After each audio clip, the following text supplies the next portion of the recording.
అమెరికాలో మానసిక ఆరోగ్యానికి చికిత్స పొందుతున్న వారి సంఖ్య భారీగా పెరుగుతున్నప్పటికీ ప్రజల ఆరోగ్యం మెరుగుపడకపోగా మరింత క్షీణిస్తుందని నిపుణులు ఆందోళన వ్యక్తం చేస్తున్నారు. అతిగా వ్యాధి నిర్ధారణ చేయడం, వ్యవస్థలోని లోపభూయిష్ట ప్రోత్సాహకాలే ఈ విపరీత ధోరణికి కారణమని వారు హెచ్చరిస్తున్నారు.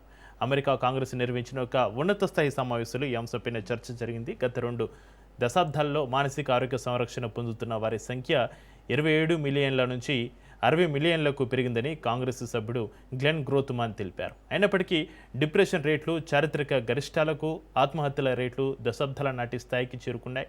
ఇంత ఎక్కువ మందికి చికిత్స అందిస్తున్నప్పుడు ఫలితాలు ఎందుకు మెరుగ్గా లేవు అని ఆయన ప్రశ్నించారు. ఈ పరిస్థితికి వ్యవస్థాగత లోపాలే కారణమని ఆరోగ్య న్యాయ నిపుణుడు డేవిడ్ హైమన్ అన్నారు.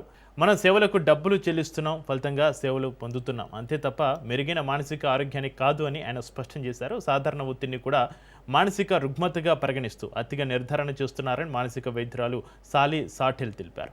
ముఖ్యంగా పిల్లల్లో ఏడీహెచ్డీ, ఆటిజం కేసులు పెరిగాయని, ప్రవర్తన చికిత్సలకు బదులుగా నేరుగా మందులు ఇవ్వడం ఎక్కువైందని ఆమె ఆందోళన వ్యక్తం చేశారు. ప్రస్తుతం మానసిక ఆరోగ్య సంక్షోభంగా పిలుస్తున్నది వాస్తవానికి అతి వైద్యం వల్ల తలెత్తిన సంక్షోభాన్ని పలువురు అభిప్రాయపడుతున్నారు. దీంతో ప్రస్తుత చికిత్స విధానాలపైన పునఃసమీక్ష చేయాల్సిన అవసరం ఉందని వారు సూచిస్తున్నారు.